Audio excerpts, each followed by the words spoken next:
चलिए अब बाजार पर लौटते हैं और एक बार टेक्निकल स्ट्रैटेजी समझने के लिए राजेश पालविया और साथ ही राहुल शर्मा इक्विटी 99 से हमारे साथ बनेंगे, उनसे भी बात करते हैं।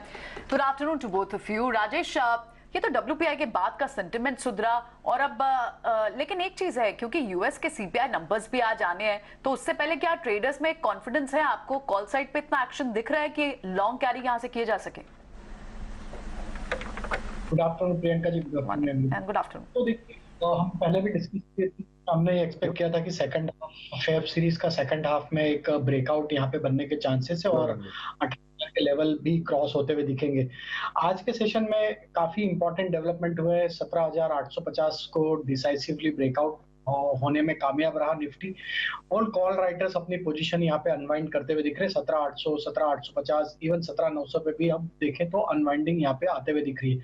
ये क्लियरली दिख रहा है कि अब कॉल राइटर एक बैकफुट पे जाते हुए दिख रहे हैं और अपनी स्ट्राइक्स को हायर साइड पे शिफ्ट कर रहे हैं।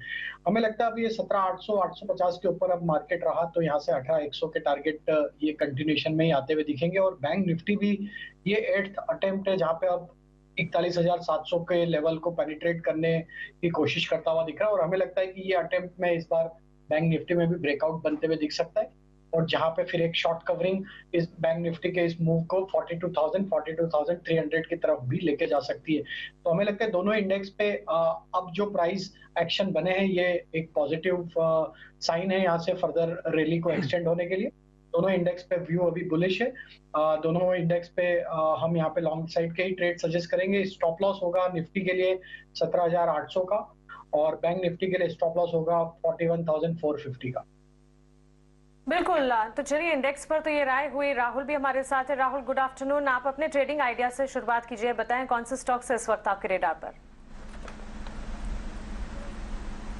जी बिल्कुल मानसी, गुड आफ्टरनून। जैसा राजेश ने अभी बताया, मार्केट में बिल्कुल पॉजिटिव व्यू है और मेरा भी सेम पॉजिटिव व्यू है, बट थोड़ा सा कॉशियस नोट भी रखना चाहूंगा क्योंकि हमने देखा है जैसे मार्केट या इंडाइसेस ऊपरी बैंड्स की तरफ जाते हैं, यानी कि अगर बैंक निफ्टी देखें टुवर्ड्स 42,000 या फिर अगर हम निफ्टी देखें टुवर्ड्स 18,000, तो वहां से कहीं ना कहीं प्रॉफिट बुकिंग आती हुई दिखती है। और मार्केट की जो अभी वॉलेटिलिटी चल रही है उसके चलते मैं स्टॉक स्पेसिफिक ही अपनी राय देना चाहूंगा।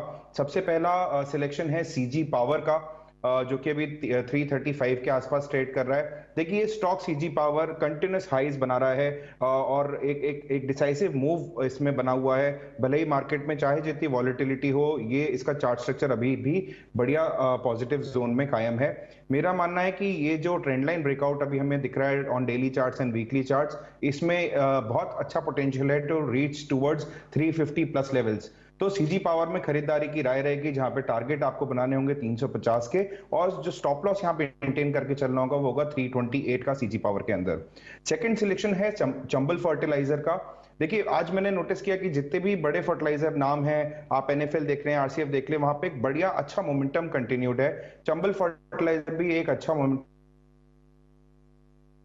ठीक है, मैं आपको बताता हूं कि फर्टिलाइजर स्टॉक्स में, राहुल मैं 1 मिनट में वापस आता हूं। आप कुछ टेक्निकली आपकी आवाज थोड़ी कम आ रही थी, मैं वापस आऊंगा आपको अपनी बात खत्म करने के लिए। लेकिन आपने ये फर्टिलाइजर स्टॉक्स के बारे में बात की, अपने व्यूअर्स को ये बताना जरूरी है कि पूरे फर्टिलाइजर पैक में आज जो आपको एक्टिविटी दिख रही है, फर्टिलाइजर गेनर्स दिखाई है डायरेक्टर साहब। जितने भी स्टॉक्स गेन कर रहे हैं फर्टिलाइजर पैक में, ये देखिए RCF, नेशनल फर्टिलाइजर, GNFC, ये सारी जिस खबर की वजह से इतनी तेजी में आए हैं और जिसकी वजह से आपको बढ़िया ट्रेडिंग के मौके मिल रहे हैं, वो यहाँ ET स्वदेश में ब्रेक हुई है। प्रकाश हमारे साथ जुड़ रहे हैं और वो एक एक्सक्लूसिव न्यूज लेके आए हैं फर्टिलाइजर स्पेस पे, जिसने पूरे फर्टिलाइजर स्टॉक्स में आज धमाल मचा दिया। आइए प्रकाश से सुनते हैं।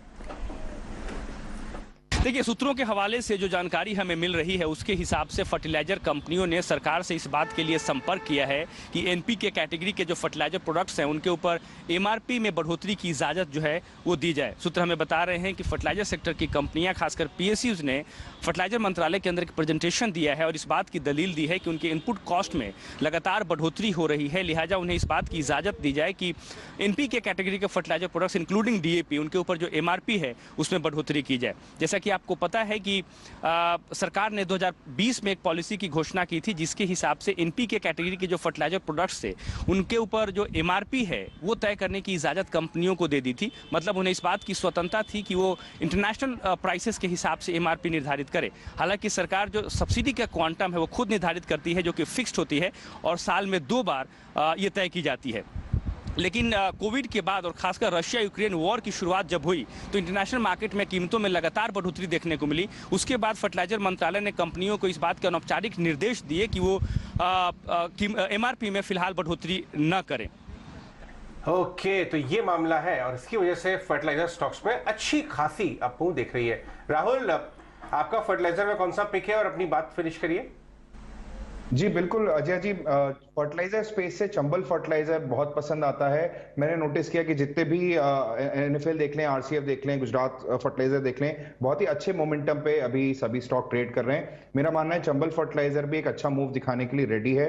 290 के आसपास इस स्टॉक ने अच्छा बेस बनाया, एक डबल बॉटम भी बनाया और पिछले 5-6 सेशन से देखते आने की एक पॉजिटिव डायरेक्शन में ही ये अपनी क्लोजिंग दे रहा है। करंटली भी जो अभी ये स्टॉक है वो अपने 89 डेज के वेटेड मूविंग एवरेज और 50 डेमा के आसपास ट्रेड कर रहा है। अगर हमें यहाँ से इन्हीं लेवल्स के आसपास क्लोजिंग भी अगर मिल जाती है यहाँ से मुझे लगता है कि कहीं ना कहीं इसमें अच्छी एक चाल बनती हुई आपको दिखेगी।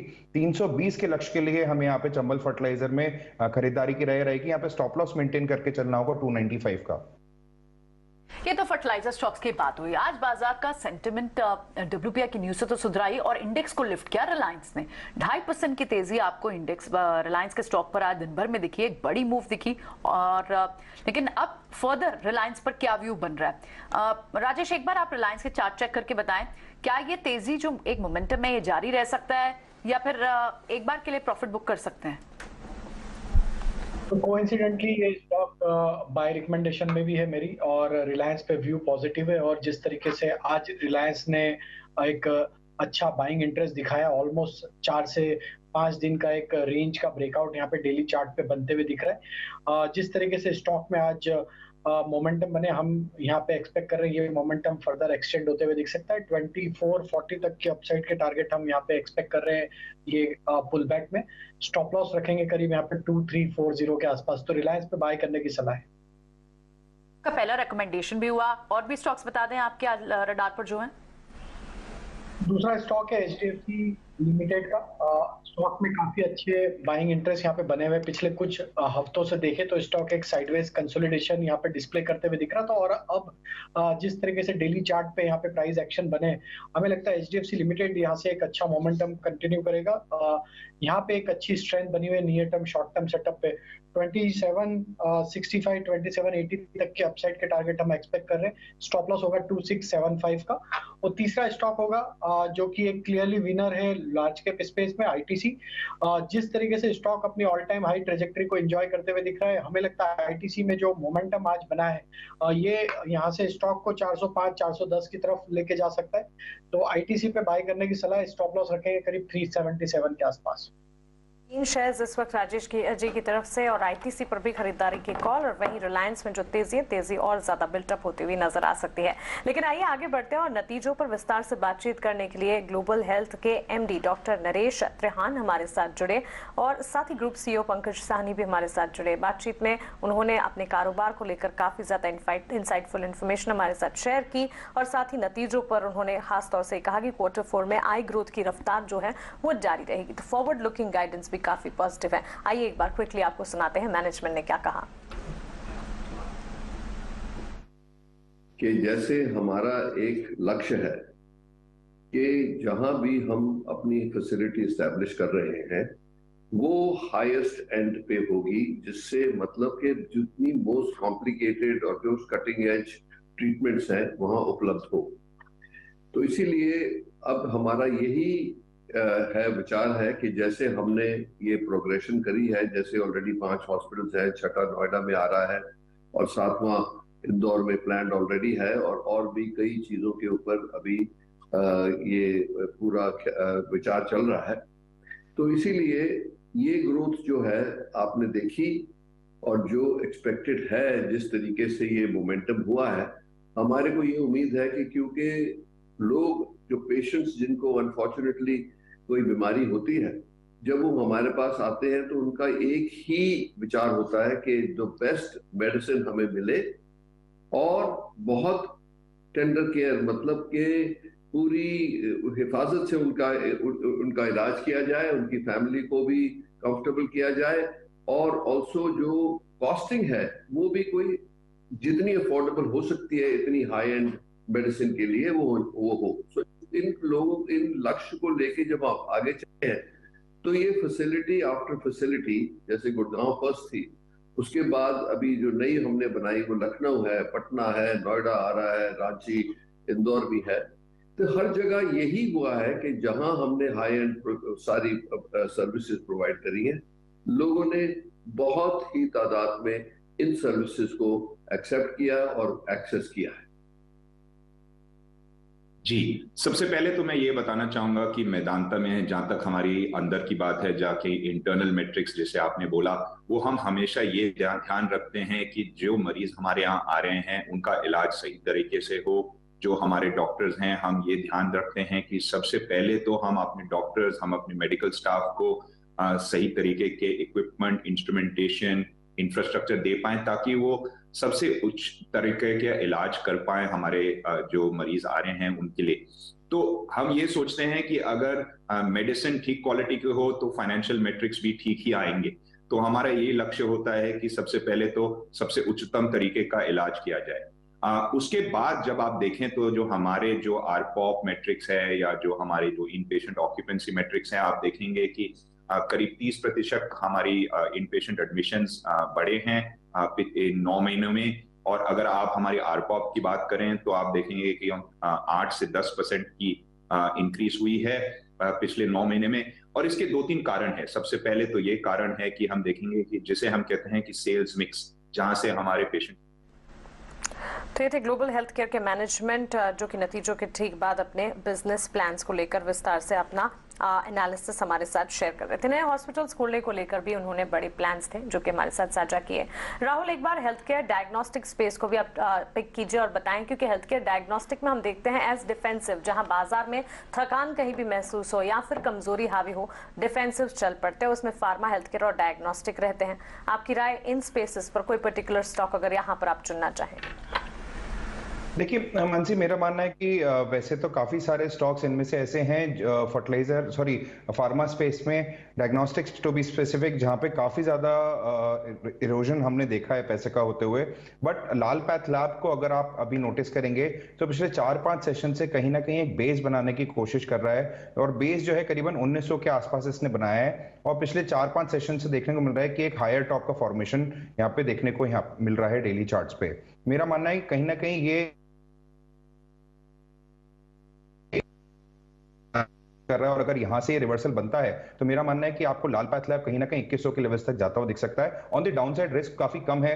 अभी अगर हम करंट लेवल्स पे देखें तो करीबन 1930 के लेवल्स पे एक अच्छा सपोर्ट बना हुआ है। तो मेरा मानना है कि अगर कोई यहां से एक रिस्क टू रिवॉर्ड रेशियो को अगर हम कंपेयर करें तो उस मुकाबले लाल पैथ लैब्स काफी अच्छा लगता है इन लेवल्स पे। लाल पैथ लैब आपको अच्छा लगता है? डायग्नोस्टिक और हॉस्पिटल काउंटर्स में मूव भी है। राजेश, पूनावाला फिनकॉर्प, यहाँ पर भी आज 4% की मूव है। हालांकि सेंटिमेंट सारे बैंक्स और एनबीएफसीज का सुधरा है, ये भी एक बड़ा रीजन है, लेकिन पूनावाला फिनकॉर्प भी बहुत एक अच्छी खासी कंसोलिडेशन के बाद अब जब चलना शुरू हुआ है, नंबर्स भी अच्छे आए थे, उसके बाद हल्की हल्की मूव्स ही शुरू हुई हैं। लेकिन अब क्या ट्रेंड इसमें पॉजिटिव दिख रहा है? अब ट्रेंड है, अगर एंट्री पॉइंट यहाँ से कोई ढूंढना चाहे तो क्या होने चाहिए उसके लिए एंट्री पॉइंट्स? राजेश, तो पूनावाला स्टॉक में देखें तो एक फॉलिंग ट्रेंड लाइन का यहाँ पे ब्रेकआउट देखने को मिला है वीकली चार्ट पे, और जिस तरीके से डेली सेटअप पे अगर हम स्टॉक को एनालाइज करें तो स्टॉक अपने सारे इंपॉर्टेंट मूविंग एवरेज के ऊपर सस्टेन करते हुए दिख रहा है। एक मल्टीपल रेजिस्टेंस जोन का ब्रेकआउट भी आज की प्राइस एक्शन में बनते हुए दिखा है। अब यहाँ पे स्टॉक में हमें लगता है 310 इसके लिए एक इंपॉर्टेंट लेवल है। अगर ये 310 के ऊपर अब बना रहा तो नेक्स्ट टारगेट इसका जो बन सकता है वो करीब आना चाहिए 324 से 326 की रेंज में। वहां पे इसको वापस से हर्डल आते हुए दिखेगा। बट ओवरऑल अगर इसको स्टॉक को एनालाइज करें तो स्टॉक एक साइडवेज कंसोलिडेशन की रेंज का यहाँ पे ब्रेकआउट करते हुए दिख रहा है। तो हमें लगता है ये मोमेंटम एक्सटेंड भी होते हुए दिख सकता है आगे आने वाले समय में। तो जिनके पास पोजीशन है बने रहने की सलाह है। फ्रेश बाय अगर यहाँ पे कोई करता है तो वहां पे स्टॉप लॉस जो रखना होगा वो करीब 302 के आसपास, टारगेट 326 और 340 के पोजिशनल आते हुए दिख सकते हैं। एक्चुअली इसने अपने रिजल्ट वाले दिन 308 का भाव का टॉप बनाया था। उसके बाद रिजल्ट के बाद ये थोड़ा प्रॉफिट टेकिंग मोड में चला गया। करेक्ट। 30-40% की रेवेन्यू ग्रोथ की गाइडेंस दी थी। उसके बाद अगर ये उसके बाद वो अपना रिजल्ट पीक क्रॉस करके आगे बढ़ रहा है तो ये चांसेस हैं कि इसमें फॉलो अप बाइंग आ रही है। इसलिए आप इस स्टॉक को अपने रेडार पे रखें। कुछ पीएसयू बैंक्स की बात भी कर लेते हैं साथ में। इंडियन बैंक, कैन बैंक, वापस से फॉलो अप बाइंग आ रही है। इनफैक्ट एसबीआई, बीओबी भी काफी अच्छे हैं। पीएसयू बैंक गेनर्स डेटा साहब लेके आइए। राहुल, पीएसयू बैंक्स में एक अच्छा करेक्टिव फेज आ गया, अब सेकेंड वेव आ रही है। पीएसयू बैंक गेनर्स, ये देखिए लगभग हर पीएसयू बैंक इस समय कुछ ना कुछ गेन कर रहा है। आपके हिसाब से कहां पे बेट लिया सकती है? पीएसयू बास्केट से मेरा फेवरेट स्टॉक है बैंक ऑफ बड़ौदा। अगर आप उसको देखेंगे तो ऑल्दो अभी जो रिसेंट में जो करेक्शन आया था उसमें एक स्टॉक ने अपने 100 एमआ को जरूर ब्रीच करते हुए ऑन द डाउन साइड 200 एमआ को टच करने का ट्राई किया था, बट वहां से एक अच्छा रिवर्सल हमें देखने को मिला और स्टॉक पिछले करीबन 6-7 सेशन से 100 एमआ से बहुत ही अच्छी तरीके से सपोर्ट ले रहा है, जो कि मौजूद है करीबन 162 के लेवल्स पे। वहां से हमें लगातार इसमें एक अच्छे मूव्स दिखते हुए बन रहे हैं और आज के सेशन में भी इसने कल की जो गिरावट थी उसको काफी तरीके से एनगल्फ कर लिया है। मेरा मानना है एक छोटा सा एक हर्डल है जो कि ऊपर है 170 के ऊपर। हमें यहाँ से क्लोजिंग अगर मिल जाती है बैंक ऑफ बड़ौदा में तो इसमें काफी अच्छी चाल आ सकती है और दोबारा ये स्टॉक नए हाइस बनाने की तरफ अपनी डायरेक्शन ले सकता है, which will be around 195 and above levels. तो मेरा मानना है कि बैंक ऑफ बड़ौदा में जरूर खरीदारी करें। बहुत ही छोटा सा स्टॉप लॉस मेंटेन करके चलना होगा यहाँ पे 160 रुपए का for the targets of 195 to 200। क्या राहुल, आपके कनेक्शन में थोड़ी सी तकनीकी दिक्कतें आ रही हैं। डायरेक्ट रिक्वेस्ट यू फिर से उन्हें कनेक्ट कीजिए। तब तक डीलिंग रूम में कौन सी खबरें हैं जिस पर गॉसिप चल रही है, कौन से शेयर्स हैं जिस पर बातचीत हो रही है, खबर गर्म है सेगमेंट में शरद हमें बताएंगे। शरद, आप बताएं। जी बिल्कुल, हमारी जो है बातचीत चल रही थी एनालिस्ट के साथ और डीलर्स के साथ, और सबसे पहला स्टॉक आपके लिए हम लेके आते हैं वो है नवीन फ्लोराइन। यहाँ पे जो है एचएनआईज में जो है डीलर्स कह रहे हैं कि सेलिंग देखने मिल रही है। अब स्टॉक पे अगर देखा जाए, ट्रैक किया जाए तो पिछले 2 सेशन में जो है स्टॉक में 6% का गिरावट भी आया है और आज जो है इंपॉर्टेंट 50 डीएमए लेवल्स में भी जो है उसके नीचे स्टॉक के प्राइसेस गए हैं। और इम्पॉर्टेंट बात ये भी है कि डीलर्स कह रहे हैं कि थोड़ी प्रॉफिट बुकिंग देखने मिल रही है। क्यों? क्योंकि Q3 नंबर्स जो आए तो बहुत स्ट्रॉन्ग सेट ऑफ नंबर्स देखने मिला, तो एक पॉजिटिव सरप्राइज आया था इस स्पेस में। तो ये पहला स्टॉक हुआ आपका नवीन फ्लोराइड। दूसरा स्टॉक आपके रडार में होना चाहिए वो है फीनिक्स मिल्स। और यहाँ पे जो है डीलर्स कह रहे हैं कि एक एफआई डेस्क ने जो है सेलिंग जो है और किया है और ऑलमोस्ट 1.7% इक्विटी एक्सचेंज भी हुए हैं आज दिन के ट्रेड में शुरुआत में। और इम्पॉर्टेंट बात ये है कि जो स्टॉक है, वॉल्यूम्स है, वो भी लगभग 30 गुना जो है अपने 20 डे एवरेज पे है। और पिछले 2 सेशन में स्टॉक में जो है लगभग 6% से ज़्यादा का गिरावट आया है। और मेन रीज़न जो है ओवरऑल फंडामेंटली हो रही है वो है कि अर्बन कंजम्पशन उसमें थोड़ी सी स्लो डाउन देखने मिल रही है, ये जो है डीलर्स का कहना है। तो ये दोनों स्टॉक्स जो है आज हमारे रडार में हैं। शरद, राजेश, ये यूरेका फोर्ब्स की जरा चार्ट को चेक करके बताइए। आज ठीक ठाक वॉल्यूम पे उसके अंदर थोड़ी एक्शन दिख रही है, बहुत दिनों बाद ये रडार पे आया है। यूरेका फोर्ब्स डायरेक्टर साहब लेके आए, 4% ऊपर है।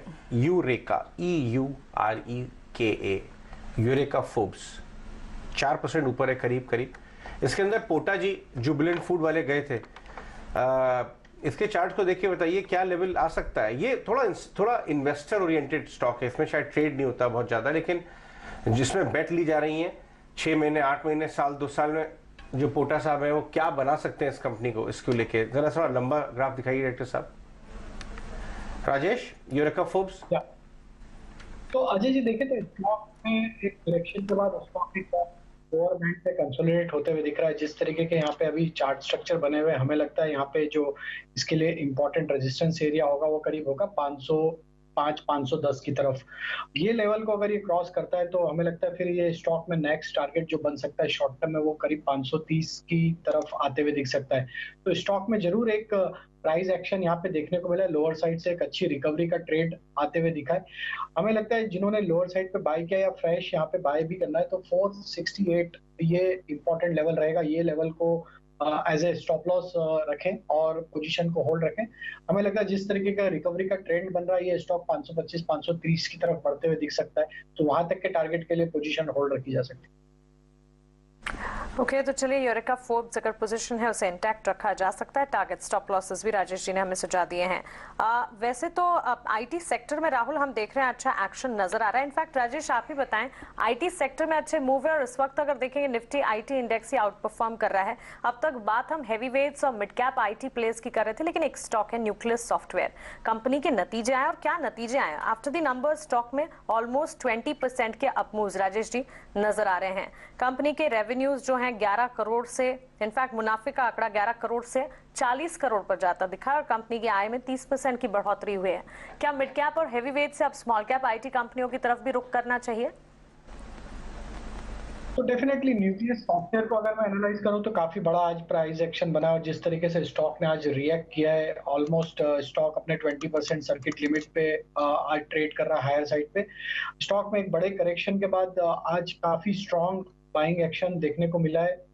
जिस तरीके के मूव आज के बने हैं, हमें लगता है अभी ये स्टॉक अगर 445 455 के ऊपर बना रहा तो नेक्स्ट इसका टारगेट जो आ सकता है वो करीब 520 से लेके 540 की रेंज में भी आते हुए दिख सकता है। तो एक बड़े करेक्शन के बाद स्टॉक में आज एक स्ट्रॉन्ग रिकवरी का ट्रेड प्ले आउट होते हुए दिख रहा है। 455 हमें लगता है ये स्टॉप लॉस रखना चाहिए जिनके पास भी पोजीशन है, और अपसाइड में 525 530 के आसपास ये स्टॉक आता है तो वहाँ थोड़ा प्रॉफिट भी बांधा जा सकता है।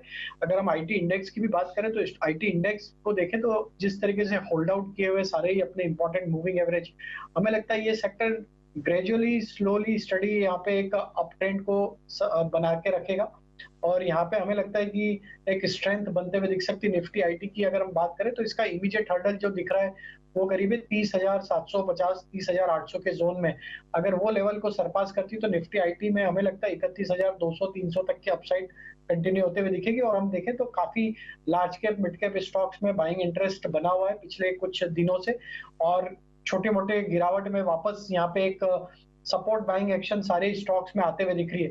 तो व्यू आईटी स्पेस पे अभी यहाँ पे हमारा बुलिश है और हम एक्सपेक्ट कर रहे हैं कि ये रैली फर्दर एक्सटेंड होते हुए दिख सकती है लार्ज कैप और मिड कैप आईटी स्पेस। ठीक है, तो आप आईटी की चाल को आगे भी सस्टेन देखते हैं। लार्ज कैप में भी आपको आईटी की जो मूव है वो सस्टेन होती हुई दिखाई देती है, मूव हो सकती है, ठीक है। लेकिन इस बीच एक इंटरेस्टिंग खबर हमारे पास हम तक समीर दीक्षित लेकर आए हैं। सरकार ने एयरपोर्ट के जो सेकेंड फेज ऑफ प्राइवेटाइजेशन को लेकर तैयारियां तेज कर दी हैं और ईटीना स्वदेश को जो एक्सक्लूसिव जानकारी मिली है उसके तहत तो जो सेकेंड फेज में लगभग 25 एयरपोर्ट्स है जिन्हें शामिल किया गया। डिटेल्स एक बार समीर हमें बता रहे हैं, उनसे पहले समझ लेते हैं। एयरपोर्ट प्राइवेटाइजेशन के दूसरे चरण की प्रक्रिया एविएशन मंत्रालय ने तेज कर दी है। सूत्रों की माने तो दूसरे चरण में 25 एयरपोर्ट को आइडेंटिफाई किया गया है और इन 25 एयरपोर्ट में कुछ बड़े एयरपोर्ट शामिल हैं, मसलन चेन्नई, कोलकाता, जबलपुर, इंदौर, वाराणसी, ऐसे बड़े एयरपोर्ट शामिल हैं जिनको एयरपोर्ट प्राइवेटाइजेशन के दूसरे चरण के तहत चुना गया है। लेकिन इस बार जब बिडिंग प्रोसेस की शुरुआत होगी तो एक नए और एक दिलचस्प फॉर्मूले को भी यहाँ पर एविएशन मंत्रालय अपना सकता है। सूत्रों की माने तो जो बड़े एयरपोर्ट मसलन चेन्नई, कोलकाता या वाराणसी एयरपोर्ट, इनके आसपास 100-150 किलोमीटर के दायरे में जो अगर छोटे एयरपोर्ट आते हैं तो उनको क्लब किया जा सकता है।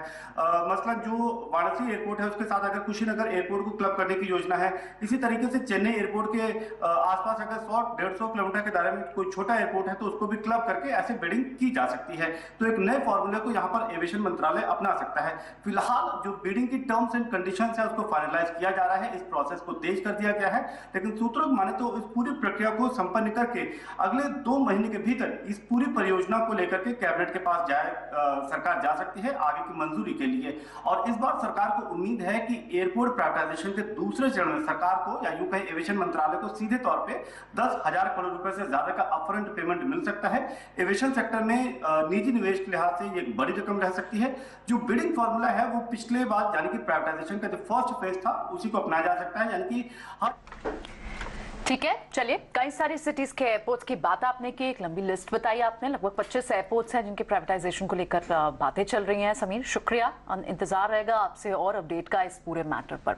लेकिन इस बीच आज जो बड़े स्टॉक्स थे, जो पुलर्स थे, उसमें रिलायंस उठाई, बैंकिंग से सपोर्ट किया, आईटीसी ने भी एक बड़ी मूव थी। हालांकि एफएमसीजी पैक का भी सेंटिमेंट और सारे स्पेसेस में ही अच्छी मूव है तो ऑफकोर्स कैटेगोरिकली एफएमसीजी में भी आपको मूव दिखी, पर आईटीसी की ये मूव 385 के लेवल पर ऑलरेडी आ चुका है। राजेश, यहाँ से अब क्या व्यू बन रहा है? चार्ट्स पर कितनी और स्ट्रेंथ दिखती है आईटीसी में?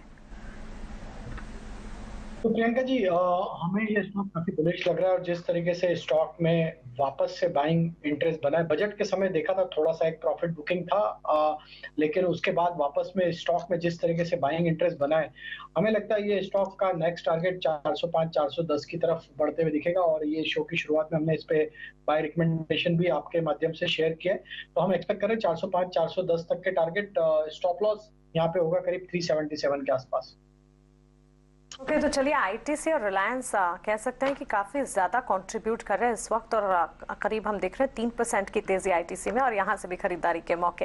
लेकिन आज वैलेंटाइंस डे हम सेलिब्रेट तो कर ही रहे हैं, खास पेशकश भी आपके लिए लेकर आए थे, और एक और इसी थीम से जुड़ी हुई पेशकश आपके लिए। देश में गिफ्टिंग के कल्चर में कितना बदलाव आया है, साथ ही अलग अलग एज ग्रुप के लोगों में किस तरह की गिफ्टिंग का चलन है, इस वक्त ट्रेंड कैसा चल रहा है। वैलेंटाइन डे के इस खास मौके पर फ्लावर एंड पेटल्स यानी कि फर्न्स एंड पेटल्स के सीईओ मनीष सैनी से खास बातचीत की हमारे सहयोगी डिम्पी कालरा ने। आइए देखते हैं ये इंटरेस्टिंग कॉन्वर्सेशन।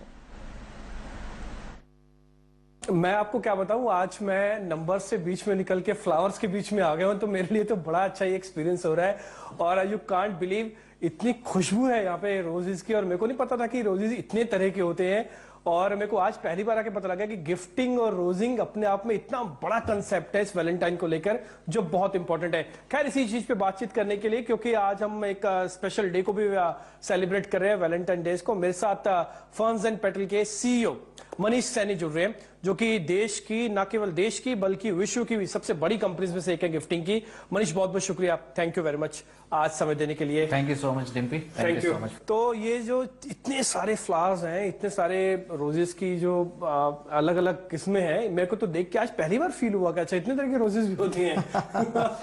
ये यस, एक्चुअली हम कल्चरली थोड़ा सा लेट हैं इस कल्चर गिफ्टिंग और स्पेशली फ्लावर्स में। वेस्टर्न कल्चर थोड़ा सा आगे पहुंच गई है, बट देन धीरे धीरे ये ट्रेंड काफी पॉपुलर हो रहा है, और जो डिफरेंट जनरेशंस हैं, they are appreciating this concept of flower and gifting more so yes. तो इंडिया में अब ये मतलब स्पेशली वैलेंटाइन डे पे और नॉन वैलेंटाइन डे पे ये किस तरह का रहता है पूरे फ्लावर्स का सेल, और लोगों की डिमांड क्या रहती है, सिर्फ फ्लावर्स या फिर अब इसके अलावा भी कुछ और? देखिए, एक हम पहले ट्रेडिशनल फ्लोरिस्ट थे, बट धीरे धीरे हमने फ्लावर के गिफ्टिंग का बिग बड़ा एम्ब्रेला बना दिया, और अलग अलग कैटेगरी, जैसे फ्लावर के साथ में केक बहुत अच्छा एक कॉम्बिनेशन है।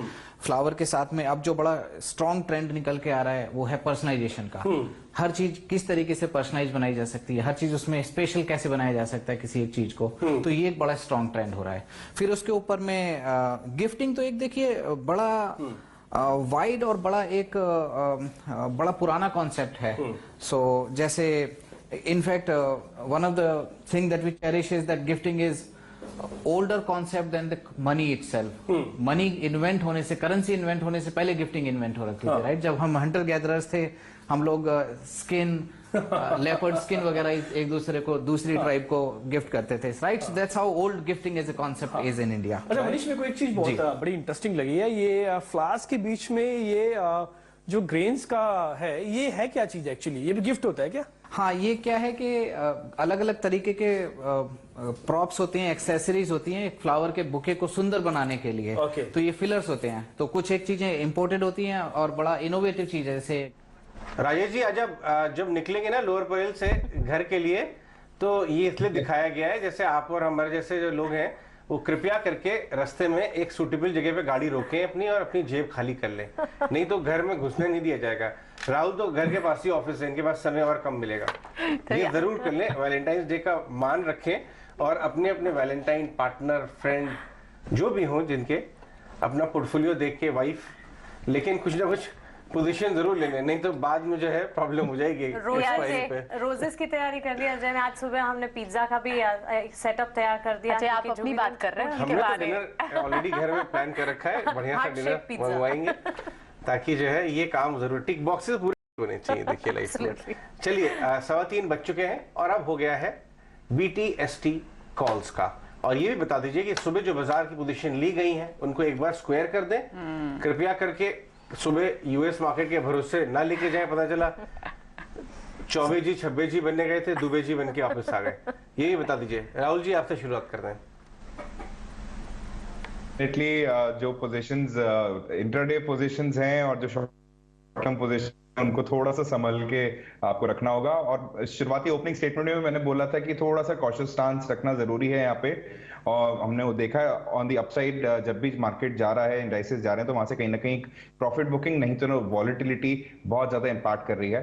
तो मेरा मानना है कि आपकी जो पोजीशंस हैं उनको डेफिनेटली आप कम क्वांटिटी में रखें और इंटरडे पोजीशंस को कैरी आउट ना करें। रही बात BTST की, तो मेरा मानना है कि यहाँ पे जिस तरीके से हमने चाल आज आती हुई देखी है इन फर्टिलाइजर स्टॉक्स में, तो जो मेरा चंबल फर्टिलाइजर जो ऑलरेडी प्रोवाइडेड स्टॉक है उसको को मैं एज अ BTST भी देना चाहूंगा। स्टॉक 336 337 के आसपास ट्रेड कर रहा है। मेरा मानना है कि यहाँ पे आपको अच्छी चाल टुवर्ड्स 345 आती हुई दिख सकती है कल के सेशन में। तो BTST के लिए चंबल फर्टिलाइजर को यहाँ से कैरी आउट करा जा सकता है। ओके, तो आप इंट्राडे पोजीशंस को स्क्वायर ऑफ करेंगे, लेकिन लॉन्ग का trade carry forward Chambal fertiliser करेंगे। फर्टिलाइजर स्पेस में अच्छी मूव है। राजेश, आप क्या करेंगे? आप लॉन्ग्स कैरी करेंगे या फिर आप आज बुक कर लेंगे? देखिए, काफी बड़े कंसोलिडेशन के बाद अब ये ब्रेकआउट देखने को मिला है, तो हमें लगता है कि अगर कैरी करेंगे तो यहाँ पे स्टॉप लॉस जो रखेंगे वो थोड़ा स्ट्रिक्ट रखेंगे और 17,850 ये स्टॉप लॉस से पोजीशन कैरी करेंगे, क्योंकि ये लेवल का काफी इंपॉर्टेंस है और निफ्टी ने ये लेवल को काफी समय बाद क्लोजिंग बेसिस पे अब क्रॉस करते हुए दिख रहा है। और आज काफी कॉल राइटर्स की पोजीशन अनवाइंड होते हुए दिखी। इवन 18,000 की स्ट्राइक पे भी काफी बड़ा अनवाइंडिंग का ट्रेड यहाँ पे कॉल राइटर्स ने बनाया। तो मार्केट का जो डेटा सेटअप बता रहा है कि यहाँ से एक नेक्स्ट मूव बनते हुए दिख सकता है। BTST ट्रेड में हमें लगता है ग्लेनमार्क पे फोकस करना चाहिए। ये स्टॉक में एक अच्छा ब्रेकआउट आया हुआ है ऑलरेडी। स्टॉक में जिस तरीके से मूव पिछले 2-3 ट्रेडिंग सेशन में बने, अब ये स्टॉक अपने 50 डे मूविंग एवरेज को भी क्रॉस करने में कामयाब हुआ है और स्टॉक में डेली वीकली चार्ट पे जो स्ट्रेंथ यहाँ पे बनते हुए दिख रही है, हमें लगता है ग्लेनमार्क एक तेजी कंटिन्यू करेगा। 440 445 तक के अपसाइड आते हुए दिख सकती है। स्टॉप लॉस होगा करीब 422 का। और एक कैश सेगमेंट में स्टॉक अगर हम देखें तो नीलकमल को अगर हम देखें तो काफी बड़ा बाइंग इंटरेस्ट यहाँ पे आज के सेशन में आते हुए दिखा है। स्टॉक में जिस तरीके से प्राइस एक्शन बना है, स्टॉक अपने 200 डे मूविंग एवरेज को भी अब सरपास करते हुए दिख रहा है। नीलकमल का आज का जो मूव है इंटरेस्टिंग है। एक करेक्शन के बाद स्टॉक एक ब्रेकआउट देते हुए दिख रहा है। यहाँ पे हम एक्सपेक्ट करें 2150 से 2180 तक के अपसाइड आते हुए दिख सकती। करंट लेवल से स्टॉप लॉस जो होगा वो करीब होगा 2020 के आसपास। चलिए, आपको एक और बड़े FII का मार्केट व्यू भी सुनवा देते हैं। राहुल चड्डा सुबह हमसे बात कर रहे थे। थोड़ा प्रेशर तो आएगा पर, क्योंकि लिक्विडिटी टाइटन हो रही है। जो कासा रेशो थे वो थोड़े से कम होंगे। People will move money from current to saving accounts, तो वो नेचुरल है। बट अगर इकोनॉमी अच्छा कर रही है, क्रेडिट डिमांड पिकअप होगी, तो NII ग्रोथ आपकी एडवांसेस के रहते हुए बढ़ते रहते हुए पिकअप होनी चाहिए। तो बैंक्स शायद थोड़ा मल्टीपल कॉन्ट्रैक्ट हो जाए, बट क्योंकि अर्निंग्स ग्रोथ अच्छी रहेगी तो फिर भी अच्छे कंपाउंडर्स रहेंगे। 15 से 20% साल का रिटर्न दे सकते हैं। आप IT को इस समय कैसे अप्रोच कर रहे हैं? जो वर्स्ट फियर थे US स्लो डाउन के इम्पैक्ट के, ऑर्डर डील फ्लो स्लो हो जाएगा, ये सारा डर आपको लगता है इन द प्राइस है? क्योंकि IMF ने भी कहा है यूरोप उतना स्लो नहीं हो रहा है जितनी उम्मीद थी, चाइना रीओपन हो रहा है, तो शायद ग्लोबल ग्रोथ उतनी खराब नहीं होगी जितना 6-8 महीने पहले समझ के बैठे थे। यानी डील कैंसिलेशन भी नहीं होंगे IT के लिए। IT में जो डिजिटाइजेशन स्पेंड्स हैं, ये स्ट्रक्चरल स्पेंड्स हैं। यूरोप लास्ट ईयर कुछ ज्यादा ही स्लो हुआ था बिकॉज जो एनर्जी शॉक हुआ था उसके रहते हुए, but because China is open now, Europe is much better, is less of energy shock today. US में स्लो डाउन आएगा और US BFSI स्पेस जो है वो IT कंपनीज के लिए सबसे बड़े क्लाइंट्स है, तो वहां थोड़ा स्लो डाउन आ सकता है। तो IT सेक्टर में भी सबड्यूड।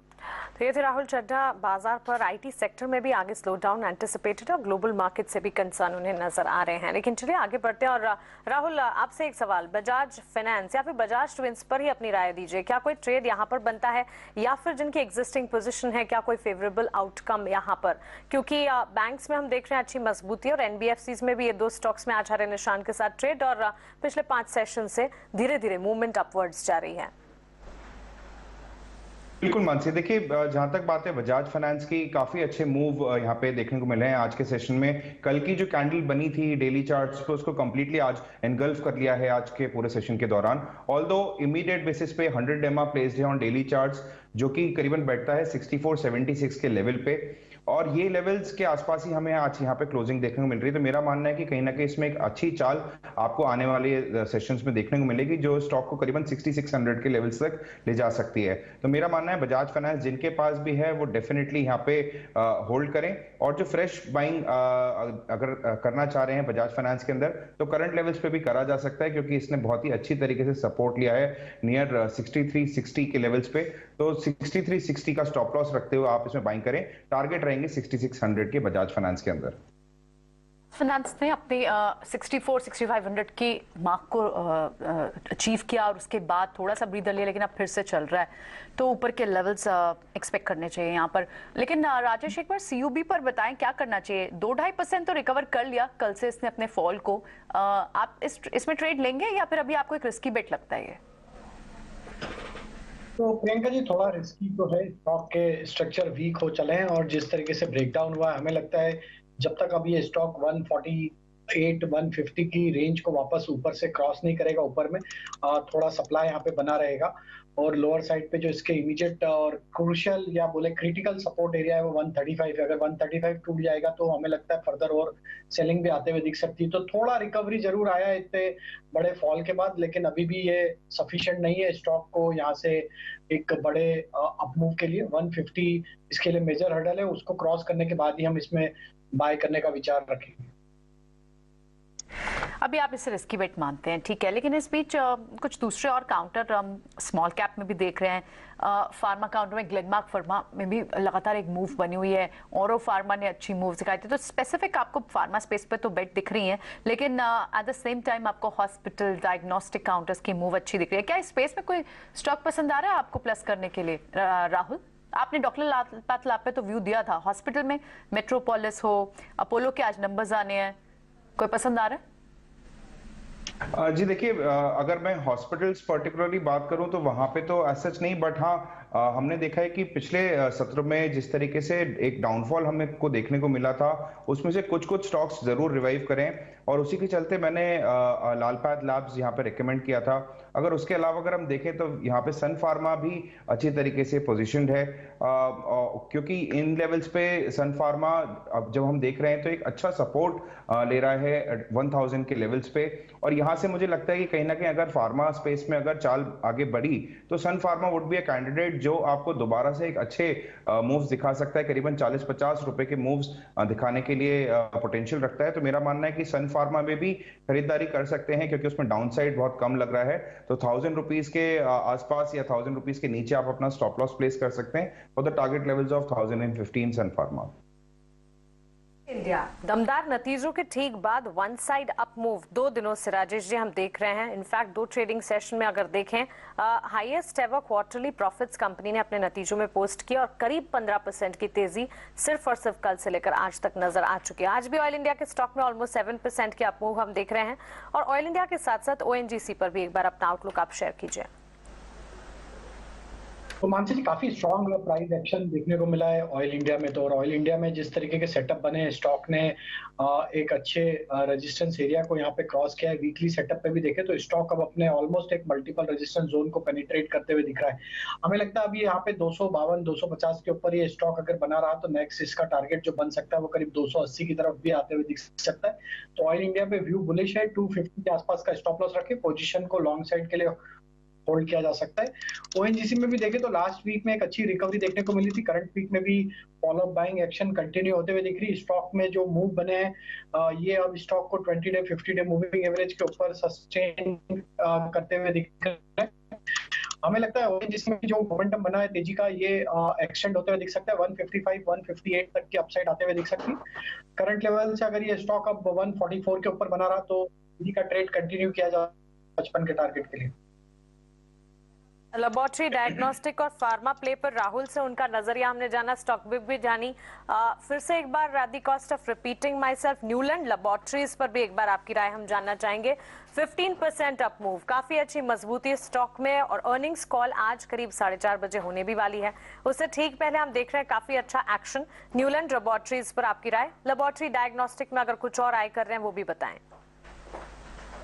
सॉरी मानसी, थोड़ा कनेक्शन का इशू है, आप स्टॉक का नाम दोबारा बताएं। राजेश, ये सवाल एक्चुअली आपके लिए था क्योंकि राहुल से डायग्नोस्टिक, लेबोरेटरी और फार्मा पर हम उनकी राय जान चुके हैं। न्यूलैंड लेबोरेटरीज पर राजेश जी एक बार आप अपनी राय दीजिए। राहुल, मैं फिर से आपकी तरफ आती हूँ। काफी स्ट्रॉन्ग प्राइस एक्शन बना है न्यूलैंड में विद वॉल्यूम, और जिस तरीके से एक करेक्शन के बाद स्टॉक ने ऑलमोस्ट 8-10 दिन का एक साइडवेज कंसोलिडेशन किया लोअर बैंड पे, और आज का प्राइस एक्शन काफी इंकरेजिंग है। अब हमें लगता है कि स्टॉक में आज के मूव के बाद अब ये स्टॉक अगर 1580 के ऊपर सस्टेन रहा, उसके ऊपर ही ट्रेड करता रहा, तो नेक्स्ट इसका इमीडिएट टारगेट जो बन सकता है वो करीब 1660-1670 की तरफ भी आते हुए दिख सकता है। जिन्होंने पोजीशन ली है वो 1580 के स्टॉप लॉस से पोजीशन कैरी कर सकते हैं। स्टॉप लॉस टारगेट होगा यहाँ पे 1660-1670 के आसपास। ठीक है, सेक्टोरल परफॉर्मर्स को अगर देखेंगे तो आईटी में मजबूती तो है ही, लेकिन आईटी से भी ज्यादा मजबूती आप कह सकते हैं कि लीड कर रहा है एफएमसीजी सेक्टर। ऑलमोस्ट 500 पॉइंट्स के up move Nifty FMCG play में नजर आएंगे, करीब 1-1.5% की तेजी है, और इसमें लीडिंग स्टॉक्स अगर आप देखेंगे, कई सारे काउंटर्स आईटीसी का जिक्र हमने किया, लेकिन गोदरेज कंज्यूमर, टाटा कंज्यूमर जैसे स्टॉक्स भी हैं। Rahul, consumption theme play out हो रही है, इन स्टॉक्स पर आपकी राय क्या होगी? जी बिल्कुल मानसी, और आईटीसी एक तरफा इस चीज को लीड करता हुआ जा रहा है पूरे सेक्टर को। उसी के चलते हम गोदरेज सीपी में भी देख रहे हैं कि वहां पे भी एक अच्छे मोमेंटम बिल्ट आउट हो रहे हैं, और स्टॉक अभी 930 के आसपास ट्रेड कर रहा है। अगर आप गोदरेज सीपी के चार्ट को देखेंगे तो कहीं ना कहीं स्ट्रेच फॉर्म में उसने हायर टॉप हायर बॉटम के लगातार हमें फॉर्मेशंस दिखाए हैं। अभी भी इस आज के सेशन में भी जो कल की गिरावट थी वहीं से एक अच्छा सपोर्ट लेते हुए 923 के लेवल से अभी करीबन ये ट्रेड कर रहा है अपने 930 के लेवल्स के आसपास। मेरा मानना है कि गोदरेज सीपी एक ऐसा काउंटर हो सकता है जिसमें आपको आने वाले दिनों में एक अच्छे मूव्स आते हुए दिखें और स्टॉक दोबारा से एक नई ऊंचाइयों को छुए। मेरा मानना है कि यहां से डेफिनेटली इसमें बाइंग की सलाह बनेगी, क्योंकि ये स्टॉक जो है मुझे लगता है कि काफी अच्छे मोमेंटम आपको दिखा सकता है आने वाले दिनों में टुवर्ड्स 970-975 लेवल्स। तो मेरा मानना है कि गोदरेज सीपी में जो भी इन्वेस्टेड हैं डेफिनेटली आप होल्ड आउट करें, और फ्रेश खरीदारी भी करना हो तो आप इन लेवल्स पे जरूर कर सकते हैं for the target price of 970, और आपको यहाँ पे स्टॉप लॉस जो है मेंटेन करके चलना होगा 920 का। बाजार जब खुला 17,800 के पार गैप अप ओपनिंग एंटिसिपेटेड थी, लेकिन इस वक्त हम देख रहे हैं आउट परफॉर्मेंस 17,900 के भी पार निफ्टी इस वक्त ट्रेड करता हुआ। आइए फाइनल क्लोजिंग के लिए प्रियंका की तरफ बढ़ते हैं। Priyanka, over to you. Thank you Mansi. देखिए आज बाजार में सबसे क्लियरली आपको दिखा जो 18,000 की स्ट्राइक्स पे आपको कॉल राइटिंग देखती है वो कवर हुई है। 18,000 में 18,100 हो, वो सारी कॉल्स कवर हुई हैं, और at the same time active put base आपको जो दिख रहा है वो 17,900 पर शिफ्ट होता हुआ दिख रहा है, यानी अब 17,900 से एक स्ट्रॉन्ग बेस माना जा रहा है। और ये शॉर्ट कवरिंग अबाउट आपको क्लियरली आज स्टॉक्स में दिखा। आज क्योंकि WPI के नंबर से सेंटिमेंट सुधारा, इंडेक्स को लिफ्ट किया रिलायंस स्टॉक्स ने, IT, उसके अलावा बैंक्स ने जोश भरा, और बाजार में आप एक अच्छी खासी शॉर्ट कवरिंग की बाउट देख पा रहे हैं। 17,900 के ऊपर हम कामयाब हो रहे हैं, लेकिन रेजिस्टेंस जोन्स ही है ये। बड़ा ट्रिगर आज यूएस मार्केट से आएगा जो इसे कल ऊपर ले जाने की उम्मीद हमें करनी चाहिए कि अगर अच्छा ट्रिगर आता है वहां से इन्फ्लेशन, वहां से CPI थोड़ा कूल ऑफ होकर आता है तो आप एक 18 एक गैप अप भी एक्सपेक्ट कर सकते हैं, नहीं तो it can be a reverse trade also. आज गेनर्स कौन से थे? सुबह से ही हमने देखा कि निफ्टी गेनर्स में UPL मॉर्निंग से खुलने के साथ ही तेज था, IT काउंटर्स तेज थे क्योंकि नैस्डैक में एक अच्छा रिबाउंड था, तो आप HCL टेक की बात करें, टेक महिंद्रा की बात करें, मिड कैप IT में भी आज अच्छी मोमेंटम थी। उसके अलावा आप नंबर्स क्योंकि आए अदानी एंटरप्राइज के, तो अदानी एंटरप्राइज हो, अदानी पोर्ट्स हो, वहां थोड़ा मोमेंटम सुधरा। रिलायंस ने बड़ा जो सपोर्ट दिया, और उसके बाद लूजर्स में क्या रहा, आयशर मोटर के नंबर्स थोड़े से मार्जिनल इन लाइन थे, और जिसकी वजह से हमने देखा कि आयशर मोटर्स में एक डेंट भी आपने देखा। और इसके अलावा अपोलो के नंबर्स हैं, उससे पहले थोड़ा वीक जरूर है स्टॉक। मिड कैप में एक्शन का था, नंबर्स बेस्ड भी एक्शन था। देखिए ऑयल इंडिया ने अच्छे नंबर्स पोस्ट के, बड़ी तेजी देखने को मिली। पूना वाला फिनकॉर्प में अच्छे ब्रेकआउट पैटर्न्स अब भी दिख रहे हैं, एक बड़ी तेजी आज दिखी, और अब भी आप बुलिश व्यू देख रहे हैं एक्सपर्ट्स का। Canara bank mid cap gainer था। आज जो नंबर्स आए और नंबर्स के बाद एक अच्छी मोमेंटम दिखी, गाइडेंस स्ट्रॉन्ग दिखी, वो बॉश था, भारत फोर्ज था और अदानी एंटरप्राइज भी था। भारत फोर्ज की भी आप देखें कितनी अच्छी रिकवरी थी। इनफैक्ट रिकवर ऑल कार्गो जैसे स्टॉक्स भी है। सुबह आज मॉर्निंग में हमने ऑल कार्गो के मैनेजमेंट से बात करके सफाई ली थी कि बैंक जो नंबर्स है, नंबर्स में जो उनके जो डिस्पैरिटी दिख रही है वो किस वजह से थी। तो उन्होंने बताया कि कंटिन्यूड और डिसकंटिन्यूड के नंबर्स के बीच में कंफ्यूजन क्रिएट हुई है, जो निकल कर इस तरह से आ रही है और वो उनका लॉस लग रहा है। उस पर क्लैरिटी आने के बाद स्टॉक अच्छा खासा रिकवर भी हुआ। सो ओवरऑल आज बाजार में हमने देखा कि एक पॉजिटिव बायस दिखा, शॉर्ट कवरिंग अबाउट क्लियरली देखा। अब 18,000 के ऊपर ले जाने के लिए बड़ा ट्रिगर ग्लोबल मार्केट से जरूर आ सकता है। फिलहाल शो को यहीं रैप अप करेंगे, कल सुबह फिर होगी आपसे मुलाकात। दोनों एक्सपर्ट्स का बहुत बहुत शुक्रिया, राजेश और Rahul. Thanks a lot for being on this show. मुझे दीजिए इजाजत, नमस्कार।